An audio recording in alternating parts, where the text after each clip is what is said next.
Grande professor Tiossi Júnior. Fala, meu amigo Neto, tudo bem por aí? Excelente, melhor agora com a tua presença aqui para a gente fazer esse debate, que com certeza é um assunto disruptivo e que leva aí a gente a muitas reflexões sobre o futuro. Acredito que essa agenda trata disso, não é isso? Perfeito, esse tema Smart Cities, contratação de tecnologia da informação é sempre algo relevante. A administração pública ela vem passando por transformações e acredito que a tecnologia ela está diretamente ligada com o sucesso, com a evolução, para que nós consigamos passar não só por períodos como esse de pandemia, mas para enfrentar questões corriqueiras do dia a dia. Tudo isso vem para agregar bastante valor ao interesse público. Muito bom, muito bom. Eu queria começar aqui a nossa live, saudando os colegas que chegaram aqui com a gente nesse horário. O professor Ednilson aí, que está aí na região de Goiás, aí, cuidando muito bem das licitações. Temos aqui o Leonardo, temos aqui a Michele, temos aqui o advogado de licitação, sempre presente também, o Wellington Costa. Saúdo aí a todos os colegas, o Jaime, que estão presentes, para a gente poder fazer esse debate, pessoal. Esse debate que nasce aí do grande crescimento que eu observei do portal Licitações Municipais. Professor Tiossi Júnior, eu me lembro, professor, quando você criou o seu Instagram e você curtiu uma foto minha e eu vi a criação do perfil e como foi rápida a ascensão, né, do excelente trabalho que você fez de levar conteúdo para o teu público. E eu quero aqui publicamente reconhecer que foi muito bem realizado esse trabalho, parabéns por isso. E sem dúvida, um material muito rico que me fez naturalmente convidar um amigo para trabalhar essa agenda. O professor Tiossi já reconhecidamente a gente se conheceu lá no Paraná, na ocasião com o professor Rodrigo Pironti e com o Davidson Barcelos, o licitante. Foi uma ocasião muito interessante que a gente, na época, havia lançado o jogo Gov. E aí, né, Tios, ficou essa lacuna da gente ter uma atuação em conjunto. Acho que foi muito oportuno da gente poder trabalhar agora essa agenda. Então, novamente, muito obrigado pelo teu aceite e espero que a gente possa fazer aqui um bom trabalho para gerar mais esse valor para a nossa rede. Maravilha, meu amigo. Eu que agradeço, satisfação sempre falar com você. Você que é o cara da tecnologia da informação, criador dos jogos governamentais, que é um verdadeiro sucesso a nível de Brasil. E isso que nós estamos fazendo hoje, uma live, conversando via Instagram, produzindo conteúdo de forma gratuita, tem tudo a ver com essa temática que trata de inovação, de tecnologia, porque é uma forma facilitada, uma forma célere e, teoricamente, econômica, barata, para que as pessoas tenham acesso a conteúdo, as pessoas compartilhem informações, façam network e a administração pública, como um todo, ela pode utilizar essas ferramentas para atingir os seus objetivos.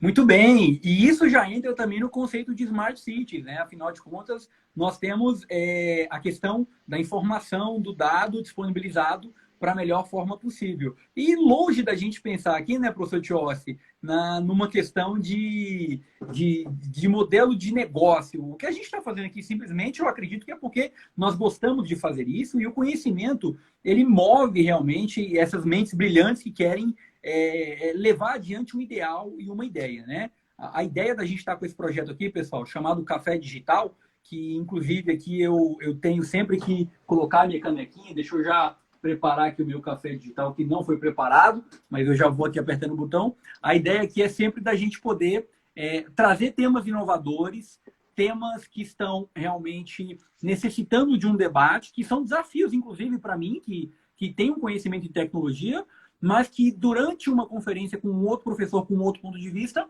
gera uma nova situação, gera um novo insight, e com a participação de vocês, é possível que todos nós possamos crescer juntos, ok? Então, essa rápida introdução eu fiz aqui do professor Tiossi, e eu queria, professor, explicar para o pessoal como é que funciona a ideia de Smart Cities, né? Antes de falar de tecnologia, antes de falar de município, que o Brasil é um país municipal, eu separei aqui alguns materiais para a gente poder citar a fonte para o pessoal. Tem aí o decreto 8638, de 15 de janeiro, né? Que fala das estratégias do EGOV, né? Que está em vigor ficou em vigor até o ano 2019. Esse é um decreto interessante que a gente pode citar, mas o que é mais legal, o que é o mais recente que eu gostei, foi um que saiu agora, no dia 19 de março. A portaria 1122, de 19 de março de 2020, ela define as prioridades no âmbito do MCTIC, que se refere a projeto de pesquisa, desenvolvimento de tecnologia e inovação para o período de 2020 a 2023. Olha que interessante que está nessa redação aqui. E assim, eu não vou ler aqui não, vou só pegar esse ponto aqui. Dentre as prioridades que o MCTIC está definindo, olha o que ele coloca aqui.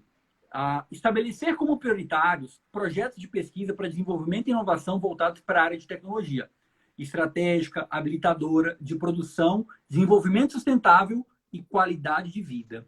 E eu vou começar o assunto de Smart City falando sobre qualidade de vida. E aí ele desdobra falando o seguinte: área de tecnologia estratégica, espacial, nuclear, cibernética, segurança pública e de fronteira, inteligência artificial, internet das coisas, material avançado, biotecnologia e nanotecnologia.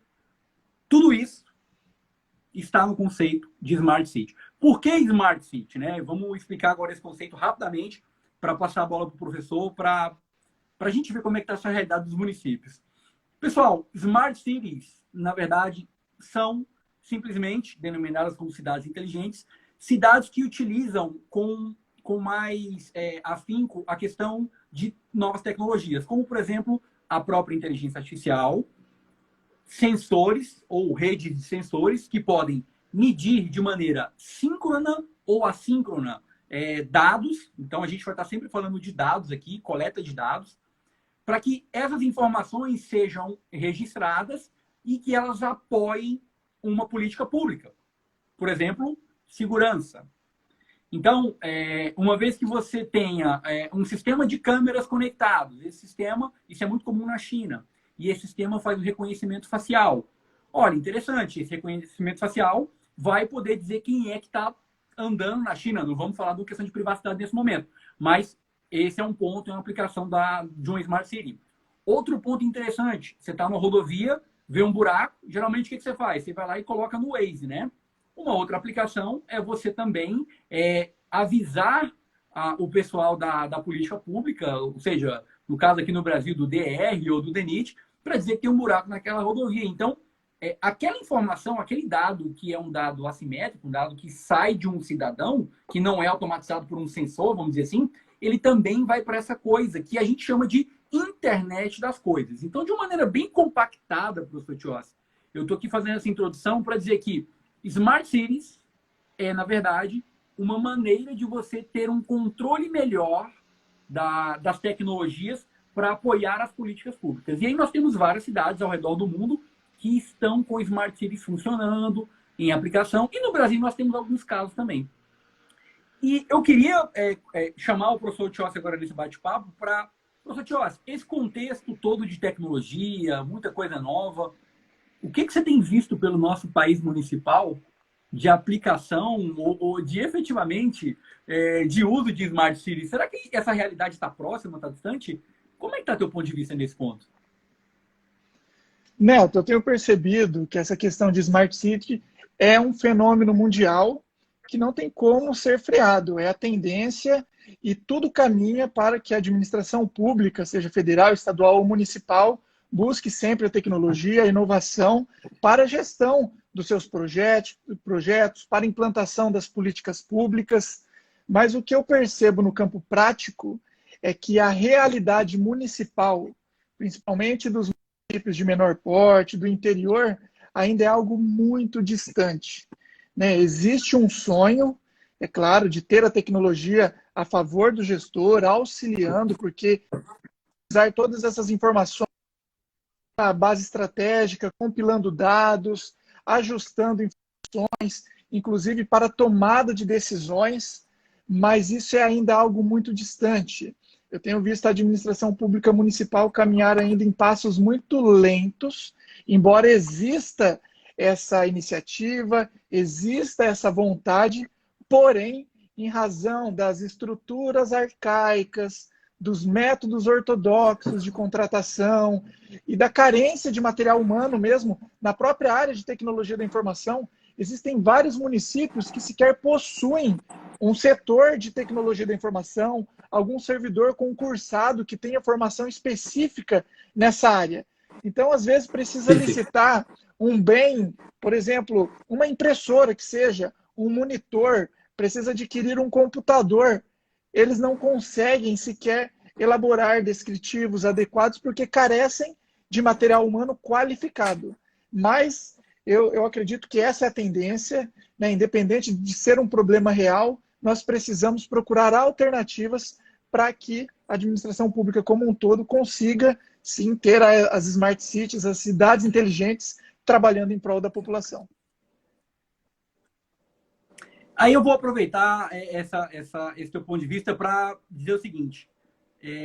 Nos municípios que você tem passado, como é que está a questão da internet, banda larga? Está todo mundo bem ou nós ainda temos um problema? Porque não adianta nada a gente falar de cidades inteligentes se a conectividade ainda não está chegando. Qual que é a realidade do Brasil municipal hoje, professor Tioss? Perfeito. Isso daí é um grande problema. Inclusive, ele tem ligação direta com o próprio decreto 10.024, que trata do novo pregão eletrônico. Muitos municípios já estão tentando se adequar, porque inclusive o prazo da IN 206 já se esgotou para alguns, outros se esgota agora em junho, e essa preocupação com a internet é algo realmente que está pegando muitos gestores. É lógico que eles dependem da internet para prestação de contas. Por exemplo, aqui no estado do Paraná existe o SIM-AM, que é um sistema de prestação de contas em tempo real, que ele tem que encaminhar as informações inerentes aos processos licitatórios, às prestações contábeis, e de fato os municípios possuem internet. Agora, o grande X da questão é se existe uma internet capaz de suportar todas essas informações que uma Smart City realmente necessita. Porque uma coisa é ter internet para as atividades convencionais, para o dia a dia. Outra coisa é ter um suporte para receber essa quantidade de informações, para armazenar essas informações. Então, é aí que está o grande X da questão. E aí nós, inevitavelmente, nós entramos numa agenda de tecnologia. Implantar conectividade ao ponto de poder receber uma quantidade grande de sensores, realmente para a questão de desenvolvimento de novas redes, né? A gente sabe aí da ideia do 5G, né, que melhoraria exponencialmente a conectividade em todo o país. Mas até para você trazer esse tipo de tecnologia, demanda infraestrutura, demanda investimento, e não é algo que você possa fazer num estalar de dedos. A gente já sabe que a China está muito evoluída nisso. Existem grandes corporações que já atuam nessa agenda. E, obviamente, a ideia aqui, como é dar um panorama geral, a gente não vai aprofundar nesse ponto. Mas, realmente, ponto número 1, conectividade é algo que é crítico. Então, levando um pouco para a nossa agenda de contratações, que eu vou falar um pouco mais à frente, os municípios que não tiverem pensando nessa agenda, que não tiverem ainda a capacidade de ter uma conectividade integrada e de qualidade, podem ter mais dificuldade para implantar essas tecnologias com mais sucesso. Afinal de contas, elas vão exigir uma banda muito mais eficiente e muito mais dinâmica para atender esses recursos. Tão mais, né, recurso de vídeo para poder dar mais acesso às informações. Outro ponto que eu quero trazer aqui também é com relação à exclusão digital. Porque, olha só, ao mesmo tempo que nós temos a colocação de uma internet ampla para os municípios, isso pode gerar também uma desigualdade, onde quem tem mais condição pode ter acesso e quem não tem também pode ficar de fora. Já viu por aí alguma situação em que a exclusão digital bateu de frente com um tema de compra pública? E eu quero dizer o seguinte, às vezes o órgão ou não tem orçamento, ou não tem gente para fazer a contratação, ou não sabe nem pedir porque não sabe o tamanho do problema. Já viu alguma realidade assim? Perfeito, Neto. Em relação à conectividade que nós abordamos há pouco, de fato eu já senti isso na própria pele, eu que tenho viajado o Brasil, visitando municípios, com consultoria, com capacitação. Tem cidades que nem o próprio 4G do celular acaba funcionando. E dependendo da operadora também não funciona, só tem operadoras específicas.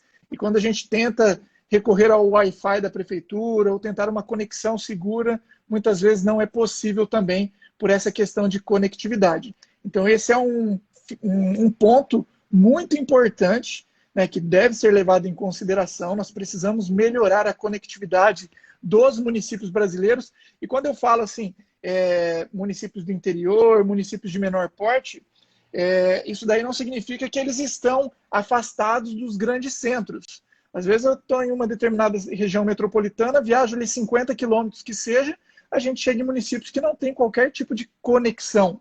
Então não são aqueles municípios afastados, assim, é algo realmente do dia a dia e que de fato faz toda a diferença. Agora, essa questão da exclusão é um fenômeno que acontece, né, se nós nos apegarmos às próprias licitações eletrônicas, que seja. A gente sabe que tem a Lei Complementar 123, que trata de prerrogativas para as micro e pequenas empresas, tem a prioridade na contratação de micro e empresas de pequeno porte, sediadas local e regionalmente. Eu tenho percebido que essas empresas, elas de alguma forma, principalmente os microempreendedores individuais que estavam na informalidade, se regularizaram e não possuem uma internet adequada para contratarem com um eventual pregão eletrônico. Então, de alguma forma, tem uma exclusão, porque eles estão ali, de alguma forma, beneficiados pela legislação, porém, eles estão parados, adequados para atender o interesse público. Então, acredito que essa evolução ela vai ocorrer de uma forma gradual, né? O poder público ele tem que ter uma certa paciência, nós temos que aplicar a própria LINDB, o artigo 22, quando fala das dificuldades do gestor em relação às suas peculiaridades locais e regionais, porque isso daí acontece com muita frequência. Muito bem colocado, professor. E isso nos leva a refletir sobre o desafio do gestor na construção de soluções, não só de tecnologia, mas para o campo prático. Eu queria pegar agora aqui um conjunto de palavras-chave que eu separei para a gente e contar um cenário perfeito. Um cenário perfeito não, um cenário de evolução para o nosso país, se você me permitir. Eu vou pegar aqui Claro. A palavra-chave. Eu vou pegar aqui a palavra-chave energia solar. Imagine um país como o Brasil, com tanta disponibilidade, tá, de luz, de sol, e que ainda não utiliza todo o seu potencial, ou então 1% do seu potencial para utilizar energia renovável e fomentar e usar tecnologias. Isso na parte de energia solar. Agora imagina um país com a dimensão do Brasil, que possui centenas de milhares de quilômetros de estradas que não possuem sensores que possam apontar as falhas daquela estrada, a não ser algumas com exceção, que tem pedágio, que tem uma fiscalização mais apurada. Imagine um país onde a segurança não é feita somente na confiança do policial ou daquele agente que tem que olhar para ver o que acontece, e sim por sistemas de detecção de movimento ou por sistemas de segurança que podem, por meio de um algoritmo já pré-programado, definir o que seria regular ou irregular. E dentro desse ponto, um exemplo é um robô que é o segurança físico da fronteira entre os Estados Unidos e o México, do qual ele já tem até uma arma teaser. Se o cidadão passar, o próprio robô já resolve o problema, né, num primeiro nível ali na camada de gestão de riscos. Eu vou trazer também a questão do lixo, professor Tiossi. Por que seres humanos ainda precisam operar e classificar o lixo, sendo que já existem tecnologias que podem tornar não só as cidades inteligentes, mas também os humanos mais inteligentes e mais humanos. Eu trouxe 4 exemplos aqui que poderiam melhorar a qualidade de vida. Lembra que eu falei no início aqui da nossa conversa? A qualidade de vida é algo que tem que ser considerado quando a gente fala de Smart City. Quando um projeto de Smart City é feito na Indonésia, na China, em Dubai, do qual eu tive a oportunidade de visitar, eles vão fazer uma feira incrível, que é a Expo Dubai, trazendo as maiores tecnologias de todo mundo para aquela feira, para poder mostrar algumas tendências, não só de Smart Cities, mas também de inteligência artificial. A gente percebe o quanto que nós realmente estamos um tanto desconectados da realidade e do mundo que está acontecendo nesse momento.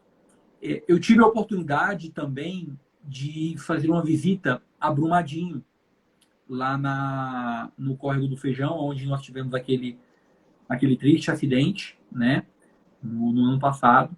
E eu subi exatamente no ponto onde estourou a barragem. Agradecer o pessoal da Negócios Públicos que me deu essa oportunidade, o pessoal do Maestria, de estar lá nessa ocasião. E aí, professor Tios, falando de Smart Cities, quando eu subi lá em cima, no local do incidente, eu vi aquela situação, né, aquele drama, e realmente dá um aperto no peito, porque você vê que a tragédia é muito grande. E aí, quando eu desci, eu perguntei para o pessoal do Corpo de Bombeiros, como é que vocês medem qualquer tribulação que tem, qualquer situação? Como é que vocês estão medindo se pode ter algum outro incidente? Porque ainda fica uma massa ali, ainda tem algum... Inclusive, tem uma barragem do lado, colada, que não colapsou e não estourou, mas que está contida. E eles me responderam, tem um sensor aqui que está medindo para ver se vai ter algum desabamento e tal. Então, se souber, apita um alarme lá embaixo, na casinha do pessoal que está no centro de operação. Aí eu falei, interessante. Esse alarme está sendo repetido para o cidadão que está com a casa a 1 quilômetro na frente, para ele saber que vai estourar de novo a barragem. E os bombeiros olharam para mim e falaram, não. Eu não estou aqui para, muito pelo contrário, para poder dizer que há uma falha no processo. Muito pelo contrário. O que aqueles caras fizeram, e não foram os bombeiros, o que aqueles caras fizeram para poder tentar reparar no menor prazo possível o dano e tentar, de certa forma, equalizar a situação, não está no gibi. Foi um dos maiores esforços humanos que eu vi de trabalho em toda a minha vida. Mas veja que, mesmo utilizando tecnologia, se a gente não pensar em gestão de riscos, se a gente não pensar na consequência do processo como um todo, pode ser que nós não consigamos atingir o objetivo. E aí, obviamente, que vai entrar uma questão de custo, que pode ter sido o caso também, mas acho que não foi. Pode ter entrado uma outra questão que foi, de repente, tinha um outro controle no telefone, que o pessoal tem um alarme lá embaixo, não sei. Não é o objetivo de discutir isso aqui agora. Eu quero, com um exemplo dramático e difícil, levar a consciência de que há um nível de controle após a tragédia. Então, quando a gente quer falar de Smart Cities, eu não preciso de falar necessariamente ao ponto de querer resolver uma tragédia. Eu posso falar, por exemplo, em um aplicativo, dizer que, olha, eu cidadão, estou passando no meio da rua, eu vejo que tem uma parada quebrada. Já imaginou se tiver um fiscal lá do órgão de controle que vai passar lá uma semana depois, ou então nem vai passar? Eu já tenho um cidadão que aponta no aplicativo, que é facilitando a questão da Smart City, já aponta aquele problema para que aquilo seja resolvido de maneira proativa. E não fique esperando o poder público para agir em todos os momentos. Então, o que a gente traz com o conceito de Smart City é o conceito de colaboração. É o que eu falo muito na gamificação. Existem vários tipos de jogos. Tem os jogos competitivos, tem os jogos colaborativos, tem os jogos em que o jogador ele joga sozinho, ele vai até o final e vence. O self-game também é uma possibilidade. Mas para a configuração de Smart Cities é importante, ainda mais num país municipal como nós termos essa integração e esse pensamento colaborativo para poder atender. E eu quero também trazer mais um exemplo para enriquecer o nosso debate.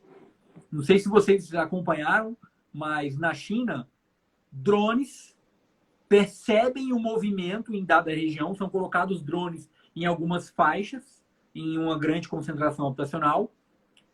Se acontecer algum movimento nesse período de coronavírus, o drone ia lá na pessoa, a 3 metros, e emitia um sinal: volte para casa. Você não tem autorização para sair nesse momento. Eu adoro brincar de drone. Eu piloto drone aqui em casa. O drone que eu tenho não faz esse recurso, ele até tem a questão da detecção do movimento. Mas veja, existem centenas de aplicações que podem ser feitas para deixar uma cidade mais inteligente. E aqui eu não estou falando dos problemas que o Brasil tem, porque eu acho que o professor Tiossi aqui, nós temos que resolver alguns problemas antes de falar de Smart Cities, né? Mas eu queria passar a bola para você e ver o que você acha dessas opções que eu passei, possíveis, interessantes para o nosso país ou ainda distantes de uma realidade que precisa ser aprimorada. Muito interessantes as reflexões. Você tocou num ponto que eu acho que é o cerne da questão, que é a gestão de riscos, né? Isso daí faz toda a diferença, não só na administração pública, mas na iniciativa privada ou qualquer projeto pessoal que seja. Acredito que é interessante nós avaliarmos, mensurarmos os riscos.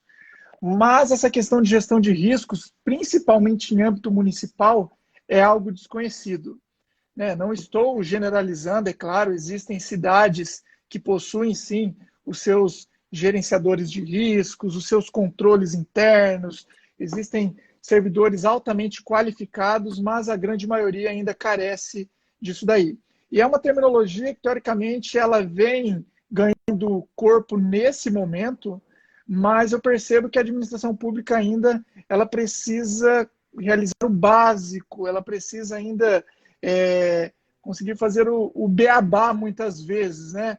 Então, quando a gente está falando de Smart City, ao mesmo tempo que é algo tão próximo, porque a iniciativa privada tem isso de uma maneira tão fácil, no nosso dia a dia a gente tem acesso a essas tecnologias da informação, quando a gente viaja por parte do dia a dia dessas cidades. Você deu o exemplo da questão das luminárias, como que é o nome? Luminária por energia solar, que faz essa De captação energia de... solar. Energia solar, Isso, sim. energia solar, perfeito. Isso daí faz parte dos países que estão aí de primeiro mundo, e você vai estacionar o carro já para você... aqui no Brasil, pelo menos aqui em Maringá, onde eu moro, você tem que procurar um guardinha para você pagar um valor para ele, ele destaca um bloquinho, você coloca ali no carro para você estacionar.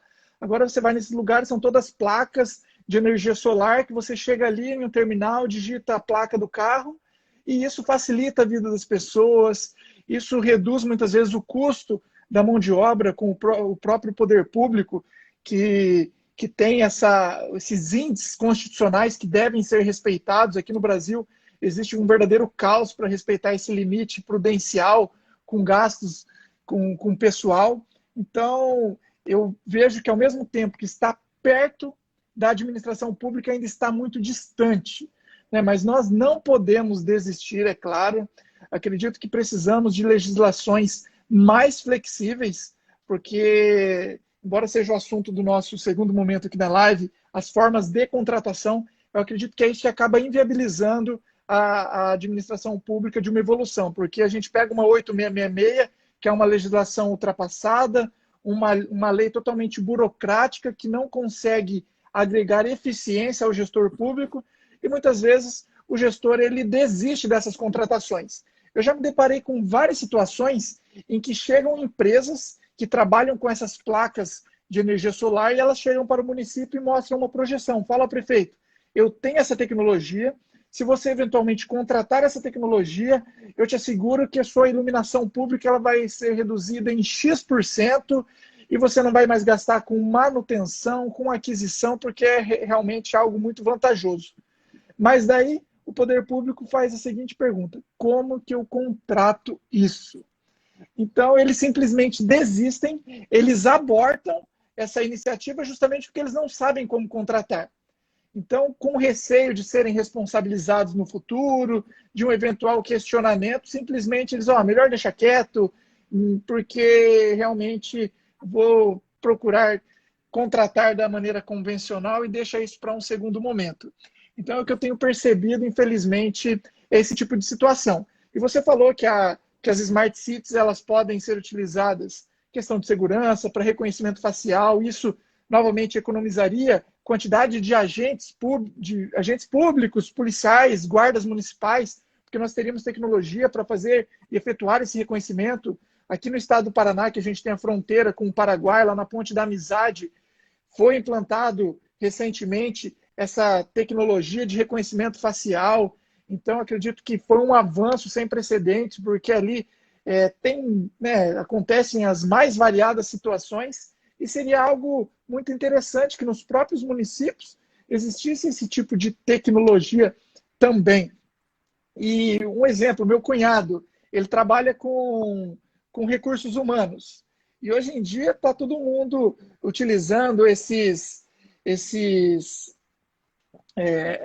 máquinas para você chegar ali, horário de chegada, horário de saída, para que você de Ponto fato eletrônico. defina isso, ponto eletrônico, para que você defina a sua hora de trabalho.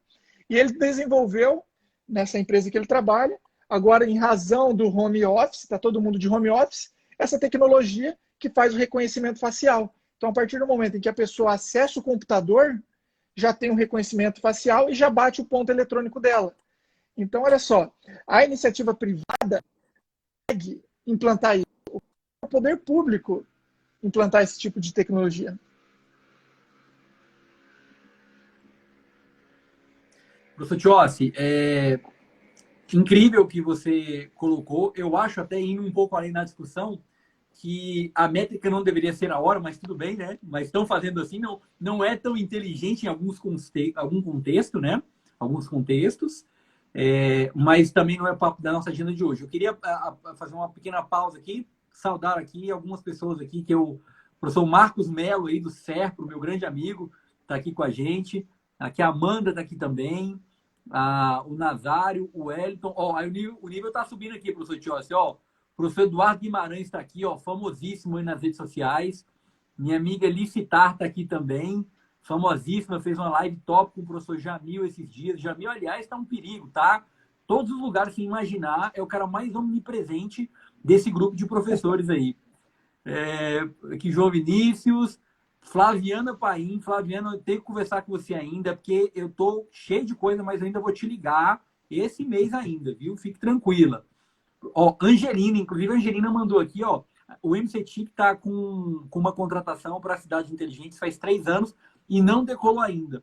Angelina, eu tenho só um comentário a dizer. Nos eventos que eu tenho lido de Smart Cities e os autores que eu tenho lido sobre esse tema, para mim é muito fácil. A iniciativa privada realmente tem colocado soluções. As soluções já estão prontas. Falta só boa vontade política e querer acontecer. Eu tive num jantar com o ministro Marcos Pontes, antes dele assinar como ministro, exatamente uma semana antes. Foi uma agenda da Google, que a Google promoveu aqui em Brasília. E o ministro foi muito claro ao dizer, nós vamos batalhar para fazer, vamos ver como é que vai ser. E eu achei muito legal, porque a portaria que eu li para vocês aqui no início da nossa live é totalmente coerente com o que ele tinha prometido. E olha, 1 ano e meio para poder fazer esse tipo de trabalho é um tempo razoável você soltar um trabalho de qualidade. Então, esse passo já foi fundamental para a gente talvez destravar a Angelina. A Angelina que trabalha, se não me engano, ela é pregoeira lá do MCTIC, e eu torço muito para que uma contratação de Smart City seja feita para poder aprimorar essas soluções, né? E ajudar o nosso setor público a melhorar e a inovar. E aí eu vou entrar na agenda já de tecnologia da informação. Deixa eu só ver aqui. Professor Jonas Lima. Jonas, esse papo aqui para você acho que é tranquilo, né? Nos Estados Unidos, Smart City é default, né? Não precisa de pensar em outra coisa. Aqui a gente ainda está patinando, está precisando de evoluir esse tema aí. O Marcão chegou também aí. Marcão, olha só, a nossa amiga Licitar vive essa realidade aqui em Araguarina. Deixa eu ver quem mais aqui. O Jamil saudou a gente aqui também. Bem, vários colegas aqui, o nível aqui subiu bastante. Minha vizinha Gleice está aqui também aprendendo com a gente. Gleice, batendo na parede aqui, um beijo para você e para o Beto. Bem, muita gente legal. Eu queria agora, professor Tiossi, falar das contratações de TI nesse contexto, né? Essa agenda é uma agenda que eu tenho acompanhado há muito tempo E eu queria antes fazer um non-disclosure aqui, tá? Basicamente, eu sou um servidor público, né? Estou ainda como servidor público, que, que sempre buscou inovar nos processos de contratação. Mesmo que você tenha um padrão de processo, eu sempre fui um cara que buscou ir um pouco além e às vezes você acaba quebrando uma regra, traz uma coisa legal, mas traz uma polêmica. Isso tem um preço muito caro, que eu tenho pago nos últimos anos, mas faz parte do jogo. E eu acho que não é no intuito de polarizar, e sim de melhorar e evoluir. Como a nossa legislação não permite muitas evoluções, eu vejo que comprar soluções de tecnologia da informação no nosso país ainda é uma atividade para gigantes e heróis. Deixa eu explicar meu raciocínio. Durante 10 anos, durante 9 anos e tanto, eu fiquei vinculado a um órgão, eu fiquei na Presidência da República, né, atuando com compra de TIC. Os principais problemas que eu tinha não eram problemas técnicos, eram problemas mais de gestão interna do que efetivamente, e vontade política do que efetivamente questão técnica. Então, muitas vezes, a gente precisa superar esses pontos, né? E, obviamente, aqui eu não estou aqui para falar mal do órgão, mas sim de dizer dificuldades que são corriqueiras de todos os órgãos. No órgão que eu atuo também, hoje, tem dificuldades similares, e os colegas que eu converso, tanto a nível municipal quanto a nível federal, judiciário, legislativo, tem problemas parecidos. E quando a gente fala de comprar tecnologia para poder abastecer, por exemplo, atender um projeto de Smart City, a gente não está falando de tecnologia. A gente está falando de resolver problemas com mais inteligência. Nem sempre uma tecnologia vai resolver um problema. Às vezes não é um aplicativo. Às vezes é um jogo de tabuleiro, que foi o que eu inventei para ensinar as pessoas a aprenderem como o processo é longo e difícil. E só conectando todas as variáveis em um processo único, você consegue falar, agora eu entendi o todo. Nem sempre, para inovar, nós precisamos conhecer de desenvolvimento, de programação, ou de uma tecnologia que acabou de sair. Às vezes, para inovar, basta a gente entrar no problema. E quanto mais você ficar ali conectado com aquele problema e olhar para o lado para conhecer outras alternativas, a gente consegue bolar outras soluções. Então, eu não me esqueço de uma contratação de tecnologia da informação, do qual me pediram para realizar a compra de 15 softwares diferentes, para 20 setores diferentes, em 4 órgãos diferentes do mesmo, né, ali da mesma OASB. Eu fiz um como multidimensional, do qual eu coloquei o software, a área e o órgão. Aí você tinha uma quantidade de licenças de cada software, né? Então você fez aquela matriz gigantesca ali para poder achar. Então, aí eu peguei 3 cotações de cada fornecedor, fabricante, para poder atender. Só de cotação de preço eu tinha umas 150 páginas, quase 200, para poder atender aquele processo. O que eu aprendi com isso, professor Tios e demais colegas aqui? Porque isso aqui é um chat redondo, né? É um café digital. Eu aprendi que nós precisamos, além de mergulhar no problema, nós precisamos de ter muita empatia por entender a verdade. O que é que aquele órgão realmente precisa? E aí, quando a secretária tinha me mandado uma planilha compilada dizendo que eram 20 licenças do software tal, 15 licenças do software tal, 10 licenças do software tal, quando eu vi aquilo tudo, eu acreditei no que ela me falou. E aí eu fiz a pesquisa de preço baseada na informação que eu tinha recebido. Só que 2 meses depois, quando eu mandei o processo completo para ela poder tocar, ela virou para mim e falou: essa área que você está comprando 10 softwares aqui, desse tipo de software, os estagiários já saíram, não precisa mais comprar. Cada cotação daquele software era de R$10.500.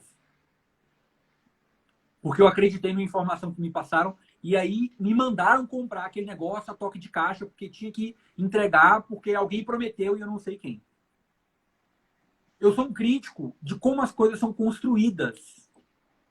E é por isso que no meu livro eu defendo a teoria do elefante, que é eu e você, nós temos que combinar o jogo, combinar qual é a melhor especificação, observando o nosso cliente. Eu tenho feito formações executivas no Vale do Silício, em São Paulo, buscando o autoconhecimento, e o que o pessoal de mercado fala para mim, sabe o que é? Customer Center. Foco, centro no cliente. Eu desenvolvo um produto pensando no cliente. E aí, quando eu vou desenvolver uma solução de tecnologia da informação, olhando para o meu cliente, o que estão me cobrando é o meu prazo para entregar. E se eu não entregar no prazo, professor Tiossi, vamos tirar a gratificação dele. E aí, sabe o que eu faço, professor? Eu inovo. Eu inovo e eu entrego. Sabe por que eu entrego? Porque é o tipo de jogo que o servidor público não precisa e não pode admitir. Porque se você for atrás da verdade, da necessidade para comprar TI ou copo descartável para o seu órgão, se você encontrar a verdade e não confiar na informação que te passaram, mas for lá em loco, ou então registrar os pedidos e você conhecer o dado, lembra do que eu falei que Smart City requer dado, requer sensores? Você é um sensor, você é um ponto. Se você encontra a verdade e os dados e documenta isso no processo, você encontra a verdade do processo e você pode propor a solução com segurança para evitar os questionamentos do controle interno e também do Tribunal de Contas da União. Eu falo com muito orgulho, professor Tiossi, que no ano passado eu consegui tirar um contrato que estava muito penoso para o órgão, mas ainda assim eu tive que responder Tribunal de Contas e tive que responder Justiça Federal com um grupo de amigos para poder dizer que o contrato era mais econômico. Nós passamos um ano nos defendendo porque nós mudamos uma métrica de um contrato que não estava funcionando. Ou seja, parece que o interesse particular naquele caso era mais importante. E aí eu não quero aqui também entrar na agenda de... Eu vou falar com o Marcos Alcântara sobre controle, sobre o ponto de vista do controle, porque uma coisa é quem faz contratação, outra coisa é quem fala sobre. Eu quero deixar isso muito claro, porque quem faz contratação sofre diariamente dificuldades que vão muito além do que a gente imagina. São noites sem dormir, preocupações que vão e só pesam muito mais o cargo que você tem e nos deixam, muitas vezes, com o humor um pouco alterado. Então, eu fiz esse rápido desabafo aqui, professor Tiossi, porque eu acho que o nosso público que está aqui é um público que está atento à questão do posicionamento aí do servidor público, mas eu acredito que realmente nós precisamos de conhecer a verdade, porque senão não dá para fazer uma contratação de tecnologia da informação para resolver um problema com tecnologia que ainda não foi resolvido pelo processo. Então, eu chamo a atenção, a nossa chamada foi Smart Cities e contratação de TI. Para mim, não faz sentido buscar soluções tecnológicas se o nosso processo ainda não está definido, se ainda mal sabemos o que queremos, se a internet ainda não chegou nos municípios da maneira com que a gente está imaginando. Então, eu não sei se faz sentido para vocês isso daí. Faz todo sentido, principalmente essa questão da busca da verdade. E vem ao encontro do que o Hudson Albino aqui comentou. A falta de diálogo dentro da administração é realmente fator gerador de problemas. E isso eu percebo realmente como acontece no campo prático. Vem uma determinada demanda de uma secretaria específica, eles passam para um estagiário ou para uma outra pessoa que não tem relação direta com aquela demanda, que não entende, ela vai lá, protocola no setor de compras, protocola no setor de licitação. Aquele outro servidor que recebeu esse documento, ele não conhece de fato qual a necessidade, muitas vezes um termo de referência, um projeto básico não está elaborado da forma adequada e o processo ele já começa todo errado. Então é necessário um diálogo, é necessário que todos os agentes envolvidos em uma contratação de fato conversem antes que ela realmente tenha início, para que todos saibam quais são os objetivos, qual é a real necessidade.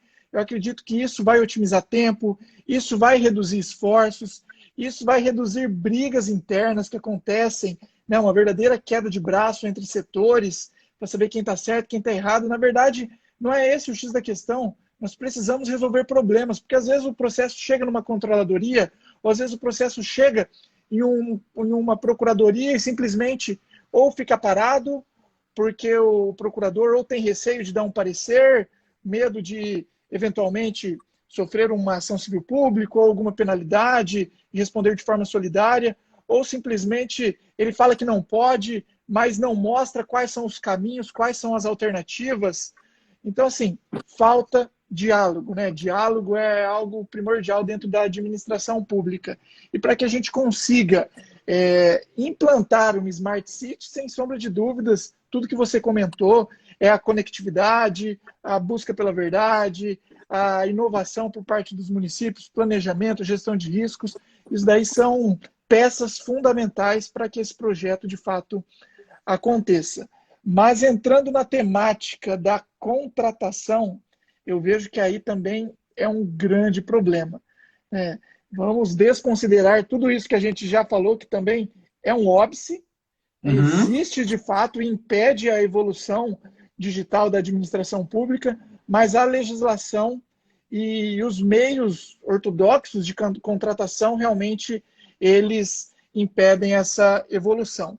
O poder público ele não sabe se ele abre uma contratação mediante concorrência, tomada de preço, se faz por técnica e preço, se faz pelo menor preço, se abre um pregão, se isso é considerado como bem ou serviço comum, se abre eventualmente uma inexigibilidade de licitação. Então já começa pela dificuldade em saber qual é a modalidade, qual é a metodologia adequada para contratar. E daí a gente entra numa outra seara, que é da jurisprudência. Existem as mais variadas decisões no âmbito do Poder Judiciário, no âmbito dos tribunais de contas. Tem várias decisões do TCU, dos tribunais de contas estaduais, que serviços de tecnologia da informação, muitos deles são padronizados e por conta disso caberia um pregão, mas daí a gente sabe as consequências de um pregão. Ele no campo prático ele acaba buscando o menor preço, e o menor preço nem sempre é o melhor preço, e isso acaba fazendo com que o poder público pague muito mais caro, porque vai ser necessário novamente uma rescisão contratual ou uma não adjudicação ou homologação, uma revogação que seja do processo licitatório, abertura e instauração de uma nova licitação, e daí tem os custos para instaurar essa nova licitação. Você bem disse que teve um caso que chegou para você, que era R$10 mil para aquisição desses softwares, depois chegou ao seu conhecimento que não teria mais necessidade. Então tem a sua hora técnica, tem os custos diretos e indiretos envolvidos, e a gente precisa levar isso em consideração. Então eu vejo que a grande dificuldade, principalmente em âmbito municipal, é essa dificuldade de planejar e saber qual é a modalidade e o meio adequado para licitar serviços de tecnologia da informação. Só para você ter uma ideia, nós tivemos um caso em um município de um porte considerável, com mais de 100 mil habitantes, e era uma licitação para aquisição de computadores, impressoras e scanners. O processo foi instruído como um pregão, chegou na Procuradoria Jurídica, a procuradora, ela mandou voltar o processo, porque, na opinião dela, a modalidade adequada seria uma tomada de preço por técnica e preço.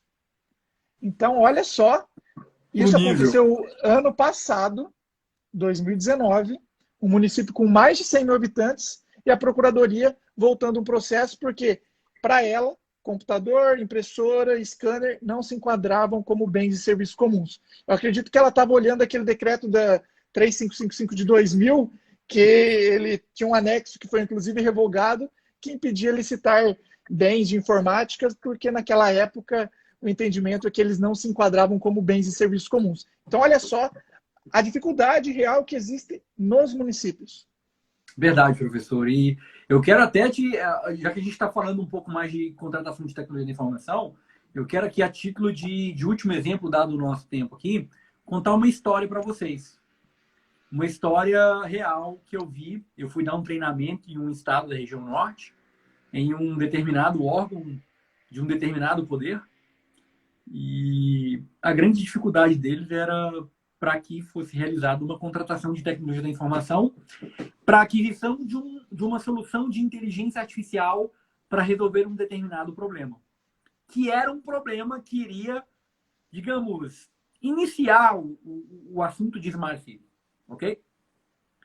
Eles ficaram 1 ano e meio patinando e tentando ali fazer aquela contratação.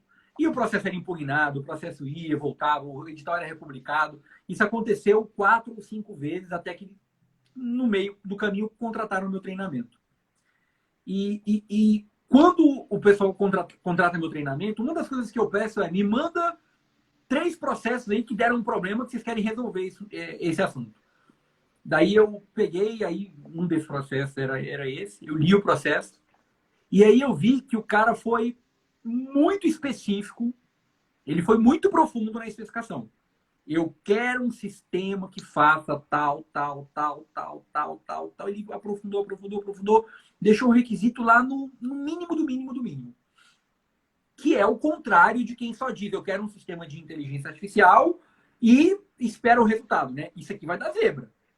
Agora, a grande descoberta, professor Tios, é que quando você vai muito fundo, você deixa o negócio ali tão amarrado, tão amarrado e tão amarrado, que você impede o cara que está dando a solução de até inovar. Claro que não é um objeto ali de inovar, mas o cara não consegue pensar muito ali em uma outra alternativa. Porque a gente está falando, quando a gente fala de contratação, a gente está falando de um projeto que vai ser desenvolvido. Quando você fala de desenvolvimento de software, eu já tive a oportunidade de fazer algumas fábricas de software já, você tem que ter margem para poder avaliar aquele produto e medir o nível de serviço, ou então medir o resultado, para ver se efetivamente o teu resultado está atendido. Então, a melhor métrica, geralmente, para você desenhar soluções desse tipo, pode ser o produto fechado. Mas tem que tomar cuidado com o muito profundo e com o muito superficial. Tem uma conta de equilíbrio nesse ponto em que você deixa o fornecedor com entendimento claro daquele projeto. Ele pode fazer o projeto do jeito que ele achar melhor. Ele pode fazer com Lego, ele pode fazer com tabuleiro, ele pode fazer digital, ele pode fazer desenho em folha de papel, ele pode fazer o jogo que ele quiser. Mas ele tem que resolver o seu problema. O que tem que estar claro? É o seu problema que você quer resolver. Muitas organizações confundem o problema com a solução. Então, o pessoal pode dizer, eu preciso agora do Smart City, Neto. Agora que você falou, aqui a gente precisa, tem rua esburacada, está precisando de energia solar mesmo. Não, não é por aí.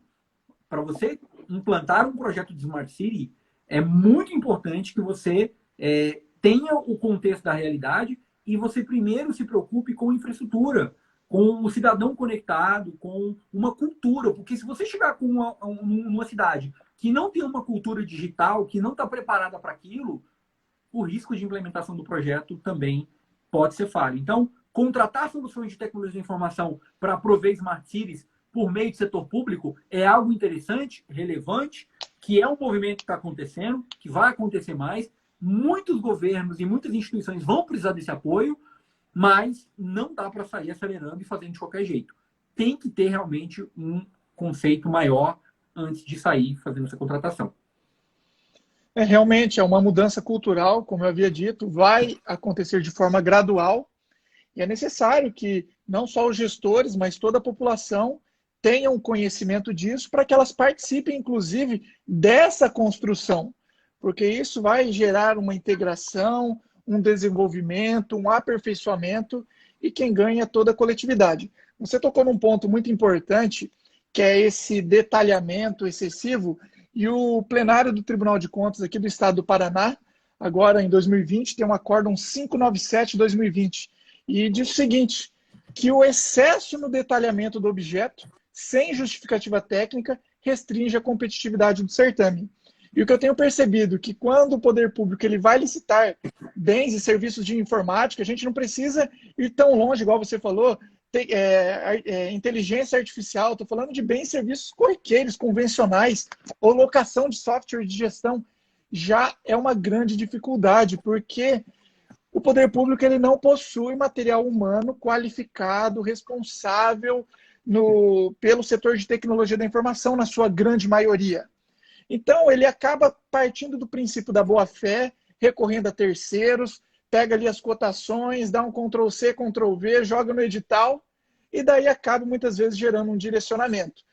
Licitar software de gestão é algo muito complicado. A gente sabe que esses softwares, eles fazem parte do dia a dia da administração pública, eles são compostos pelos mais variados módulos, licitação, contabilidade, tesouraria, almoxarifado, e é tão difícil licitar o básico, é tão difícil comprar cafezinho, é tão difícil comprar papel higiênico, é tão difícil comprar o beabá. Então, o poder público, quando ele se depara com esse tipo de objeto, a dificuldade realmente ela aumenta muito. E os direcionamentos, infelizmente, acabam acontecendo, porque eles precisam partir do princípio da boa-fé e acreditar naquilo que eles recebem dos potenciais interessados. E eu quero aqui dizer para vocês que nós temos auditores do TCU aqui nessa live agora. É verdade. Nosso amigo Wesley Vaz está aqui, grande palestrante. Colocou um olhinho aí, ó, só de olho. Eu já chamei ele para uma live, ele falou que a oratória dele não é boa. Isso é papo furado, tá? Não acredito, não. Aguarda aí para a gente poder debater um tema e gerar valor. Mas, aproveitando a oportunidade, professor Wesley, falamos aí de Smart City para provocar o assunto com a comunidade, né? A ideia é bem simples, é para a gente fomentar aqui nesse canal assuntos que são interessantes para todos. Gostei do que o W.S. Mello falou, muito bacana, né? Que precisa entender a demanda correta. Eu queria aproveitar, professor Tios, nesses últimos 3 minutos que nós temos, para dizer o seguinte: quem quiser entender mais sobre essa teoria da demanda, manda um direct para mim, não coloca aqui. Manda um direct para mim. Eu vou criar um grupo no Telegram, tá? Isso aqui eu inventei agora. Eu vou criar um grupo no Telegram e eu vou, eventualmente, estar postando áudios sobre essa teoria da demanda, que é a teoria que eu defendo no meu livro, que foi fruto da minha dissertação de mestrado em gestão de riscos na Universidade de Brasília. Então, quem quiser, manda um direct para mim com o teu telefone, que eu vou criar esse grupo e vou adicionar vocês no grupo Telegram. Então, eu vou deixar essa contribuição para explicar mais em áudio para esse grupo sobre a teoria da demanda e como é que você pode ter mais sucesso na contratação, entendendo melhor a verdade, tá? Melo Souza, pode mandar aí que eu vou gerar esse valor para vocês aí. E, professor Tiossi, agradecer novamente aí o teu... Olha que legal, o Instagram colocou um recurso agora, dizendo que faltam 2 minutos. Isso aqui foi implantado essa semana. Foi, novidade isso aí. O pessoal tá agora ouvindo aí os consumidores. Muito bem.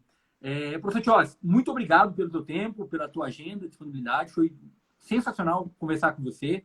Você é um grande parceiro, eu admiro muito o teu trabalho, novamente, repito isso daí. Parabéns pela iniciativa da Live com as Mulheres. Saúdo a todas as amigas que estão lá. Muito bonita essa iniciativa. E, novamente, muito obrigado pelo seu tempo e pelo seu trabalho aqui no nosso canal. Eu que agradeço, Neto. Sempre uma alegria, uma satisfação conversar com você. Que nós possamos remarcar novas lives. Essa parceria é muito saudável.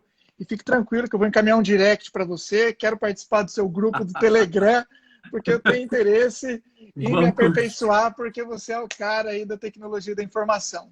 Então, fique bem, fique com Deus e estou aí à disposição. Um grande abraço, meu amigo. Legal, meu amigo. Muito obrigado. Um abraço a todos aí que estiveram com a gente. E, pessoal, a gente vai continuar aqui o projeto do Café Digital. O professor Tios também está com a agenda dele cheia de lives. Continue acompanhando aí o Tios Júnior e o Licitações Municipais. Eu vou estar aqui no Professor Antônio Neto e também no Jogo de Contratações, eventualmente, quando eu tenho que fazer 2 lives no dia. Um beijo para minha amiga Kalina, que está mandando um joinha aí. Um abraço para o meu amigo tenista Rogério Meneguin, que eu vou jogar um tênis com ele passando esse coronavírus. E dizer para vocês que eu estou muito feliz de estar com vocês nesse canal aqui hoje e que agora é só sucesso, porque tem muita coisa para